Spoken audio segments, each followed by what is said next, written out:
Welcome to the Unity Guide Experts Interview Series. My name is Clayton Stenson. I'll be your host today. Series is brought to you by Unity Guides Incorporated, where we help develop Unity within companies running on the entrepreneurial operating system. We do this through fractional integrator services and relationship coaching for the visionary and the integrator. And the reason I started this interview series is that I've met some pretty amazing people in recent years and had some great conversations, and they've been valuable to me. And I thought I should record these and share them with other people to add value to them as well. So today's guest is Nico Human. Nico is an EOS implementer and McKay CEO Forum Chair from Canada. I think you're the second Canadian I've interviewed. So welcome, Nico. Thanks, Clayton. Thank you so much for the opportunity. Thank you for representing our country. With a funny no pressure, no pressure. With a South African Canadian accent, that's what you've got. So today we're going to talk about fearlessness in the leadership team. So Nico, tell us, what does that mean and why did you want to talk about that? Well, Clayton, I saw in the last year or so, I've been working with EOS now for about 9 years, 10 years. I always keep a handful of clients, not more than 10. But I've seen that in the last period, I actually attended one of the QCEs and there was a phenomenal deep dive on we call it the IDS in EOS language, where you have to drill down on an issue to come to the root of the issue and solve the root of the issue and not the symptom of the issue. Yeah. And there was a fabulous session by Tanya Bengstrom at this QCE, which she called a deep dive. And once I saw what she did, I took that to my clients and we started focusing on making the leadership team, the senior leadership team, the strongest that they possibly can be to solve the real issues. And I call it fearlessness because people sometimes hold back because they're afraid of what that one is going to say or what feeling is going to be in the room, or there's always this feeling of, I don't know, I want to be polite or whatever it is, I don't know. But you have to always think in this case of what's best for the business. And so I took what she had brought to the table and I put my own spin on it and a bit of South African juice, because we South Africans can be pretty direct sometimes. And I just started training people and I saw the difference it makes. You know, if we are in the room together, I start off by saying to them, okay, this meeting we have here today is the most expensive meeting in this business. You're the best paid people around in the business. You're the best brains in the business. So if we don't do a fabulous job of solving the issues of the business, no one else is going to do it. If we spend the time conversation and updating each other and being super polite with each other and blah, blah, blah, the business is going nowhere. We have to drill down to the real issues. And so that's where it started. And you can't do that if you're not open and honest. Yeah, yeah. And I call it kind of walking on eggshells, right? Because you don't want to. So that's the first thing. We have to be open and we have to be honest. So open to hear other people, you know, because often we listen to other people and we just want to respond to what they're saying. So we're not really hearing what they're saying. So some of the exercises I do is I say, okay, someone's going to talk now and you may not reply. We're going to go around for a period and let's just get used to that. Because in the IDS, in the discussion stage, once we drill down to what the real issue is, I ask the question, okay, so how would you solve this issue? How would you solve this issue? How would you solve this issue? So we go around the table and no one else is supposed to say anything while everyone puts their ideas on the table. Because this way you get the quiet person in the corner who may have the best idea to speak up. And the person who's repeating themselves and it's, you know, the easy talkers and stuff like that also have their opportunity, but they just have one opportunity. They don't have several repeated opportunities. And once you go around the table and everyone has to listen what those people say before they say their own thing, it actually moves the needle and we're hearing each other much better. Because one of the sayings is if you feel heard in a conversation or in a meeting, that's the closest feeling to feeling loved in the conversation, because that's what we want. We want everyone to feel heard. And once their potential solution is on the table, it doesn't mean we're going to necessarily choose it, because now we've got everything on the table And now we have to be fearless and say, okay, if we take this idea and that idea and we put them together, it's going to solve this issue the best way. And that's really what makes the difference. So what do you think? What do you think is the main causes of people being fearful?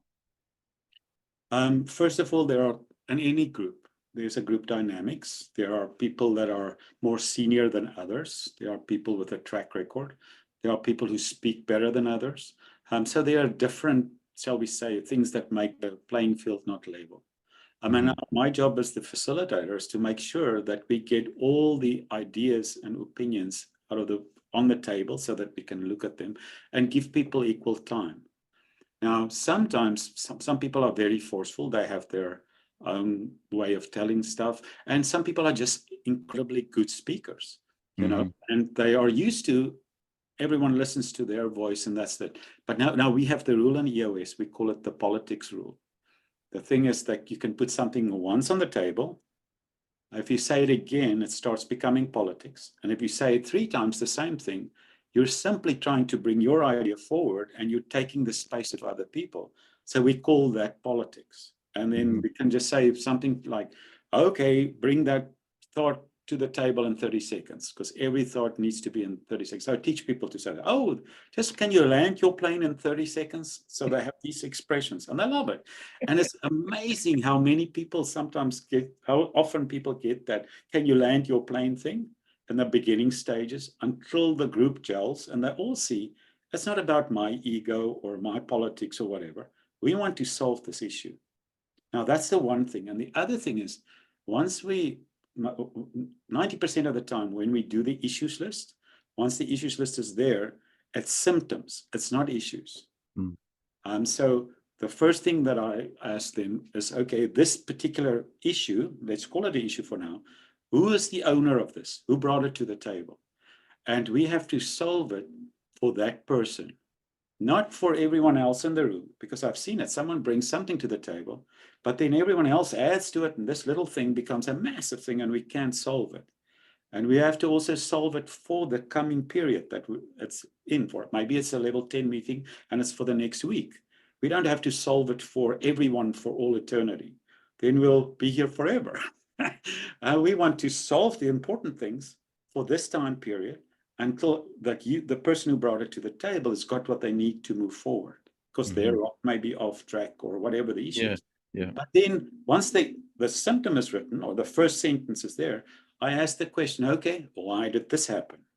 And why did that happen? You can use the 5 whys to start asking, dig down lower and lower until you come to the root cause of the issue, because that's what we need to solve. Or you can say, what happened? Who did it? Where did it happen? That type of things, till you come to the root cause. Why? They can't say, okay, sales are off track. And so you ask, why are sales off track? We didn't have enough leads. Why didn't we have enough leads? Oh, he was sick for 3 weeks and this guy didn't perform. Why didn't he perform? And you go down and you dig down until you come to the root cause of the issue. You don't have the symptom. But for that, people need to be on the same page. They need to be fearless. Because if it's my department and it's my issue, or someone else's issue comes up, and I see my department in there, or my person who responds, or it might be myself, I need to always focus and think of where did I drop the ball, or where did it go south? And just be open to it and say, oh, okay, I see where we dropped the ball. We'll pick up the ball, and this is how it will look like. Because so I'm open to it. That's good. And so everyone has to be in that place of, you don't have baggage, you want to solve the problem. Is a good question to ask in those kinds of situations? Is it good to ask, like, is this a symptom, or is this the issue? What's behind it? Do you keep asking that? Like, yes, and you keep asking, have we reached the root? Have we reached the root? You'll dig down and you'll dig down and you'll dig down, and once you find the root, people will see it, and it's normally 5 words, and we're all on the same page. And half of the time, a third of the people in the room knew exactly from the beginning what the root was. They didn't say it. So that's part of this. And once the You can leadership, save a lot of time if you just be honest. yeah. But in the beginning stages, people have to get to that place of safety, because you're building trust. And if you know exactly what someone who's more senior than you, have been in the company longer than you did, it's really tough sometimes to just blurt it out. But Yeah. as they get more and more comfortable with each other, and the senior leaders show they're open to this, they want this, because once we've solved that issue at the root level, it goes away. Mm. We get the to-dos, whoever is going to do what we need to do about it, and that symptom doesn't keep coming back. If the thing comes back week after week or in 3 months' time, we haven't solved the root. We haven't gotten to the root. Yeah. That's good. That's good. And you're right. Like it does save a lot of time. I'll just be honest. I had some hard conversations today with my fractional client, and some things came out that were, a little heated, but it's like, I am happy, right? Because now I'm at the root, right? Like now I know what's going on, and one of them was someone that's not reporting directly to me, right? But I want to get the truth, right? The truth is what allows me as an integrator to have an impact quicker, especially as a fractional when you're not there all the time and you haven't been there a long time, right? We need to get to the truth, and the quicker we can do that, the better it is for everyone. And I think you build, yeah. So I love it when you can when you can really start to be open and honest, and have that level of trust where you can know that it's not an attack, right? Like I'm not attacking you if I ask you a hard question, right? Yeah. It's for your best interest and for the best interest of the company. And it comes also from the journey that the leadership teams are on. Because we, at the first retreat, we do the 5 dysfunctions of a team work from Patrick Lencioni, and we do the blind spot work. Sometimes that issue is actually in my blind spot. The root cause of the issue is in my blind spot. And if we haven't done that work and people don't feel like they can talk to me about what's in my blind spot, give me the feedback. There isn't this culture of giving each other feedback and how I've responded in the past to feedback.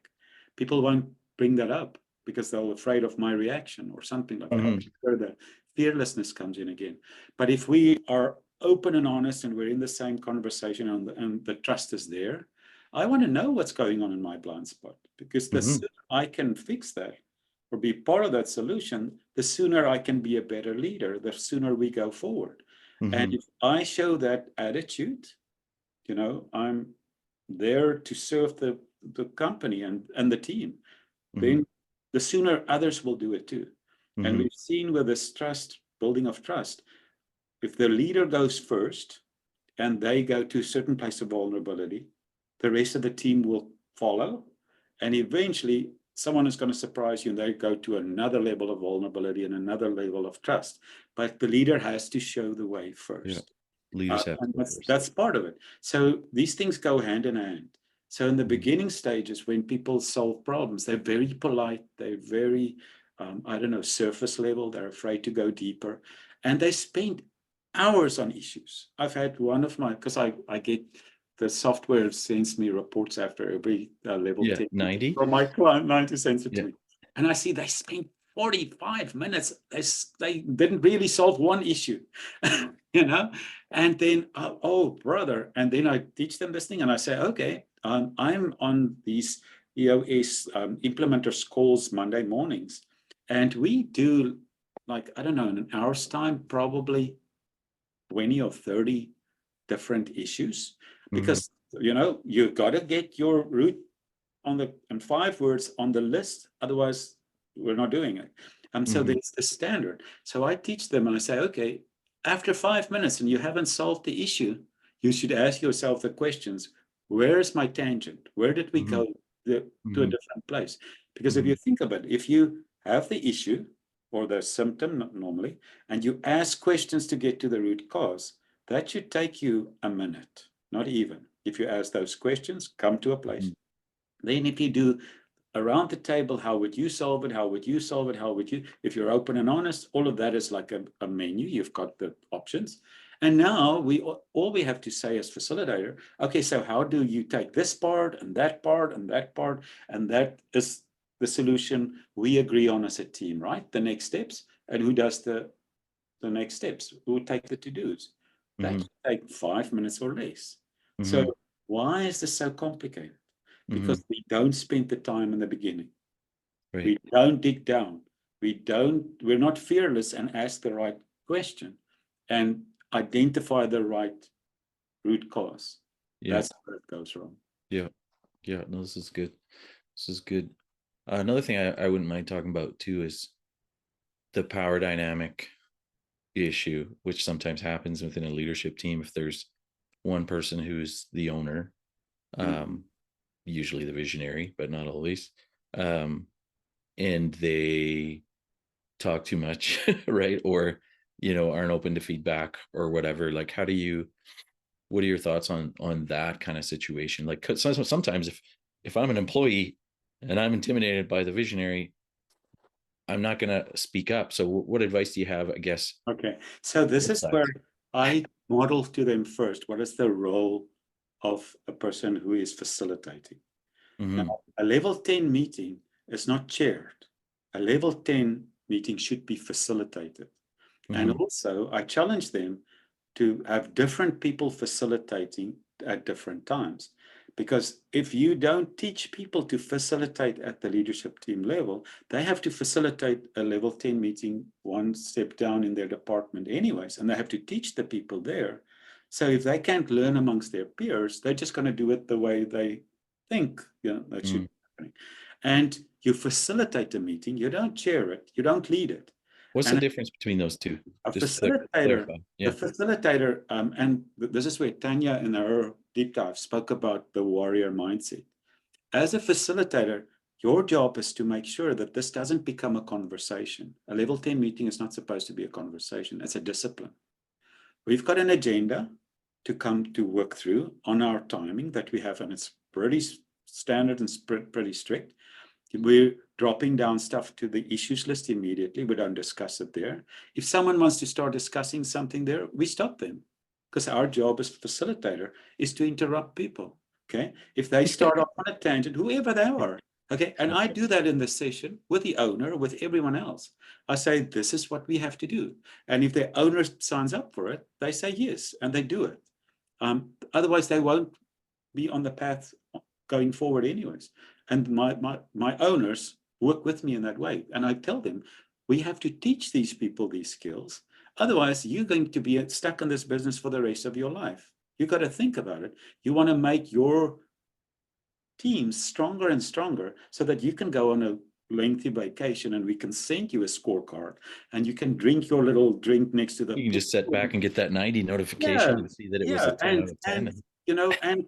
and enjoy the fruits of your labor.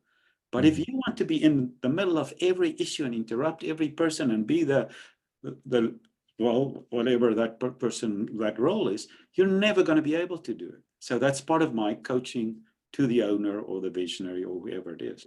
And then Mhm. I drive that meeting as a facilitator. And my job is to, if there's a tangent, I recognize it. If we Mhm. go more than 3 minutes on this thing, I recognize it. If someone tells me about, even in the beginning, and they start off and their best personal and family is like a long-winded, I say 5 minutes. Yeah. two sentences, two sentences. There's so many around the table. We just want a sentence on your family one and a sentence on the other thing. The conversations we'll have later on. We just want to lift ourselves up with positive news in the beginning of the meeting, as an Yeah. example. Or if they go into a scorecard and they say, "Oh, this rock of mine, I think it's on track," and I say, "Is there an issue?" I'm not sure if there's an issue. I said, "Well, if you're not sure there's an issue, Then there's a there's an issue. I'm dropping it down, next one." And just Mhm. by Mhm. the way that you drive the agenda brings that discipline. And then my message to them is, the way that I'm driving this now, you got to get different people to learn to do this skill in the No, that's level. great. That's a great piece of advice, because I see that all the time. I had a leader recently who was facilitating a meeting, and he was frustrated at the end of the meeting. He's like, there was just so many tangents and so frustrating. So why don't you stop them? Yeah. And I said to him, if the meeting sucks and you're the facilitator, Yeah. guess what? You need to become a better facilitator. You can't blame it on anyone else. Yeah. Right? Like you've gotta do And a you better see, job. I don't know, maybe I'm a South African Canadian, and I just, people are super polite in Canada. That's part Yeah. of it. And sometimes you have to be, as a facilitator, you have to just learn that this is a discipline. This is not a conversation. You Mm-hmm. have to interrupt people. Otherwise, the meeting is going to be 3 hours. Mm-hmm.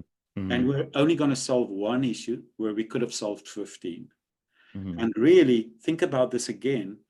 This is the leadership team. This is the most It's expensive expensive. meeting per minute that we're running. So if I'm talking about all my feelings and the politics and all those types of things, we're just wasting time. Yeah. So I'm failing the whole system. I'm failing the company if I'm not facilitating. And it's Mm-hmm. not being, it's kind of against our upbringing as, good people and as Christians, be polite and Mm-hmm. be kind and stuff. And it's not that you're not kind, you're just getting the Mm-hmm. stuff done. Yeah. Yeah, it's good. So what if there's a bad blood between two people on the leadership team? What do you do? Okay, so if it's there and I can smell it, I put it on the issues list or I see it. I'm just curious. I'll say something like, you often see it in body language. I see you guys aren't making eye contact. Am I missing something? I see you don't talk to each other. Am I just and then if someone's embarrassed, I said, okay, no problem. We're not discussing it here. We're just putting it on the issues list. It's an issue. Okay. Mm-hmm. And then when the issues come up, it's funny how often that issue is one of the first three that comes up, not by them, but by someone else. They say, okay, it's an issue. Other people are like, yeah, this Yeah, is really yeah, we've annoying. We seen need to this. deal with this. No one wants to do something about it. And then it depends on what the cause is. There may be a meeting where they have to clear the air together. And sometimes I've never facilitated myself. I normally send them to do it, but you can, if it's really broken, you can facilitate it. And it's a normal, the two people go off with a facilitator, and there's a format they follow where each one has to say, I think, 2 or 3 strengths of the other one, and 2 or 3 strengths of the other one. And then they have the issues list of the things that they disagree on a regular issues list. And then they have to solve them together with the IDS. That's actually very clever. And then they have to come up with solutions together on how they're going to serve the company better. Mm-hmm. Now, sometimes that all works and they come back together and they're willing to do it. Sometimes one of the two is not even willing to do this. Mm-hmm. And they tell you already, okay, there's a big issue here. That's a And much bigger issue. yeah, that person needs to be out of the company, or there needs to be a bigger thing happening. But then that's identified. Mm-hmm. But it's again fearlessness. You Yeah. pick it up, you put it Yeah. on the issues list. It's an issue because I'm picking it up. Yeah. Yeah. I do a fair bit of that with my relationship coaching for visionaries and integrators. I'm doing one right now, which is very similar to that. It's like, hey, we have this issue between us and we need to discuss it, but it won't go well if you're not there. Essentially, I want you to facilitate, mediate, referee as needed, right? Now, And sometimes there's also what we call clear the air meeting. I don't know if you've heard of that, but that's when you pick something up that's kind of a theme, or there's something going on, and you just ask people, what is it that's really pissing you off? Or what's the word? They have bad language for it. What is this that's really bothering everyone here? Let's just put it on the issues list and let's ideate it together. Because there may be something that has happened, like an incident or something. It's not between two people. It's maybe something happened and something was said, and now we're in this funk. And we, as a leadership team, we can't be open and honest together before the air is cleared. yeah. And so you simply put it on the issues list. And I said, okay, I'm facilitating. So then this is the symptom I'm seeing. What is causing it? Why is that happening? Why is that happening? Who was involved? What happened? Where did it happen? And you put it all down and you say, okay, this is it. And then you go around, okay, is this the root of the issue? Do we have it now? How would you solve it? How would you solve it? How would you Mhm. solve it? Go Mhm. around, then you have options. And then you say, okay, let me facilitate. What do we put together? And what do our next steps look like? Mhm. Yeah. So fearless, open and honest, facilitate. It's not Yeah. rocket science. No. Yeah, and I think as leaders, like you talked about leaders going first, and I think Yeah. it's really important as a visionary integrator, particularly, but everybody really, but particularly those two, Yeah. that if you screw up, Yeah. you own it, Yeah. right? Yeah. There was something that happened at my current client recently, and you know, ultimately, as integrator, I'm responsible for it all, right? And it was part of my fault, but ultimately, I'm like, you know what? I should have caught this. Shouldn't have happened. And I went to that person and owned it and apologized because we did something not excellently, right? And it affected them negatively. So, And as a visionary, that's how trust grows. The yeah, moment you'll go back and say, sorry, I'm confessing, I messed up, or my team messed up, or this was my part of the problem, my contribution to the problem. The mm-hmm, moment you do that, the trust grows. mm-hmm, The moment you try and be, without mistakes, without faults, and trying to cover your butt, trust goes out the door. yeah, And if the leader goes first, the rest follows. yeah, And it becomes part of it. And the beauty is when everyone is in this open and honest place, they love to get issues to solve because yeah. it becomes like, oh, we're good at this. This And is then what you start building momentum. It's like, yeah, and man, we can we're take this knocking on. off all these big issues. Now they have cascading messages that go out to the rest of the company, to the shareholders, to the world of the great things they're accomplishing. Now they're seeing their value, but it's by solving the big issues. It's Mm-hmm. not by updating each other and by conversations and Or by taking the low hanging fruit, the easy one yeah, issues that like you. no, because anyone can do that, but they are the strongest brains in the company. And we Mm-hmm, need to get those brains to work together for the best of the company. It costs a lot mm-hmm, of money. And mm-hmm, when you do these things right, you save so much time. The company moves faster. The issues are solved faster. You can have bigger rocks next time. You solve a bit more stuff. So all of a sudden, you're faster than the competition. All of a sudden, you're attracting more people because they want to be part of this. mm-hmm. It starts right there with the leadership team, the senior leadership team. That's good. I just want to reiterate something, especially for visionaries.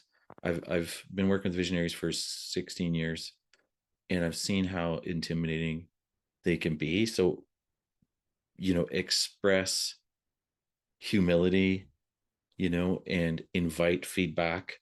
I know last week in our L10, one of the people challenged the visionary and said, "Hey, you're on your phone too much." At the end, it's like, "You're on your phone too much, and I want to just, is it okay if I call you out on that?" And he's like, "Yep, you're right. I own that." Right? Like that's important, right? That people are able to do that, and that they can see that that's okay. Otherwise, Yeah, yeah. Now the you're gonna feel visionary unfair. has to show it. It will not happen if the leader doesn't go first. Mm-hmm. They have to open the door for this. Mm-hmm. And my job is to show the visionary or the owner what kind of a life they can get through their business if they do this.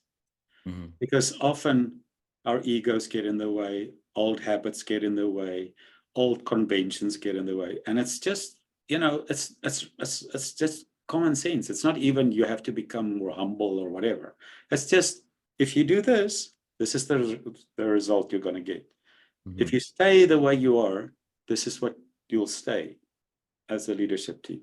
But Mm-hmm. you've got to open that door, and by teaching other people to be successful, it actually helps it grow through the business and it goes through it. And that Mm-hmm. allows you to have a certain lifestyle or a certain and accomplishment because you're making every member of the leadership team stronger. Mm-hmm. So that's why I say once other people start facilitating the meeting and they see the owner sitting back, and whenever the owner speaks in turn, following the facilitator, that becomes a new discipline. Mm-hmm. And then, the magic starts happening. I've got the same thing. I mean, because they've built incredible businesses. They're used to having all the answers themselves. They're always supposed to have it. And it's just ingrained in them. So you got to get them to say, okay, that's fine. That's where you came from. But if you want to stay that way, you're very busy right now. You don't have a life maybe, or you're not really getting from your business what you want. If you want to get from your business what you want, this is how you do it. Yeah. Proven. And it's not Yeah. wrong. You need to build a leadership team, and you need to bite your tongue a little bit in some meetings and allow other people to have a voice. For sure. Right. That's good. Awesome. Any other last tips before we wrap up? We're moving close to the end here. I don't know, tips about what? Well, just Of about the leadership leadership team. team dynamics. Yeah, I don't know.